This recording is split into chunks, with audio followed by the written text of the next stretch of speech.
జెడ్బీ9 news కి స్వాగతం। RFCL భారీ నుంచి రక్షించండి అంటూ రామగుండం ప్రాంతం ప్రజలను కాపాడాలంటూ వాటి నుండి వెదజల్లే విషవాయువులను అరికట్టే విషయంపై తీర్మానం చేయాలని బీఆర్ఎస్ కార్పొరేటర్లు ప్లకార్డుల తోటి రామగుండం నగర పాలక కౌన్సిల్ సమావేశంలోకి వెళ్లారు। జై తెలంగాణ జై తెలంగాణ జై తెలంగాణ తీసుకోవాలి ఆర్ఎఫ్సిఎల్ పై వెంటనే ఆర్ఎఫ్సిఎల్ పై వెంటనే ఆర్ఎఫ్సిఎల్ పై వెంటనే తీసుకోవాలి ఆర్ఎఫ్సిఎల్ పై వెంటనే తీసుకోవాలి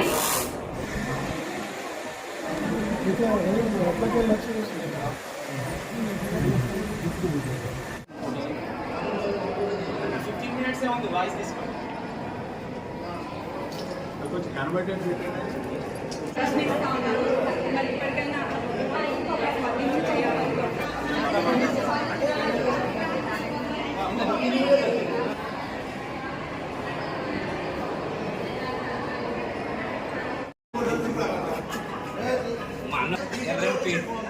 తీర్చుంటే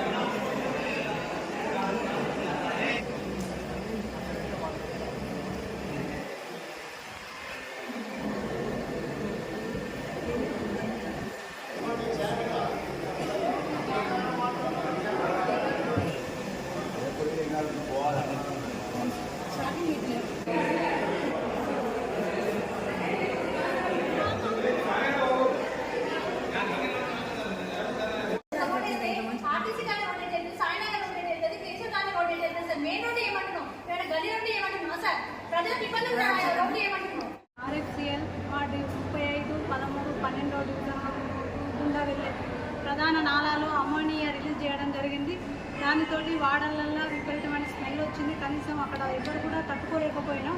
మా డివిజన్ వాళ్ళు దానికి నాలాకు కాలువకు దగ్గరైతే ఉన్న వాళ్ళు మాకు చెప్పడంతో మేము అక్కడికి వెళ్ళి చూడడం జరిగింది। తట్టుకోలేక భరించలేనంత స్మెల్ వచ్చింది। దాంతో చిన్నపిల్లలు కూడా అస్తవ్యస్తకు గురయ్యారు। పెద్దవాళ్ళు ముసలి వాళ్ళు కూడా ఇబ్బంది జరిగింది। అదే కనుక నైట్ కనుక జరిగే ఉంటే చాలా పెద్ద ప్రమాదమే జరిగేది। దాన్ని గుర్తించి ఎంబడే మేము దానికి నిరసనగా తెలపడంతో దాంతో సిఐ గారు కూడా వచ్చిండ్రు। దాన్ని ల్యాబ్ వాళ్ళు కూడా వచ్చిండ్రు, ఆ వాటర్ తీసుకొని పోయిండ్రు।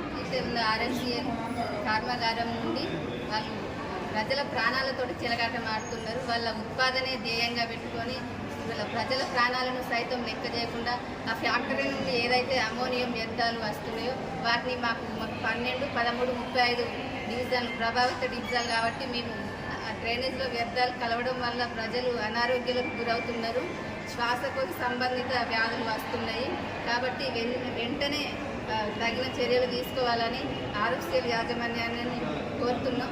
లేదంటే పెద్ద ఎత్తున మా ప్రభావిత డివిజన్స్ ఏవైతే ఉన్నాయో పెద్ద ఎత్తున ఆందోళన కార్యక్రమాలు చేపడతామని తెలియజేస్తున్నాము। ఏదైతే ఆర్ఎఫ్సిఎల్ ఫ్యాక్టరీని వ్యర్థమైనటువంటి నీరు అమోనియా వాటర్ మా ప్రధాన నాల నుండి వెళ్తూ అక్కడున్న చుట్టుపక్కల ప్రాంతాల ప్రజలు ఏదైతే 35వ డివిజను, 13వ డివిజను, 12వ డివిజన్ ప్రజలు తీవ్రమైన అసౌకర్యానికి గురై అస్వస్థతకు గురైన సంఘటన ఈ రామగుండం పారిశ్రామిక ప్రాంత ప్రజలందరికీ తెలిసిందే।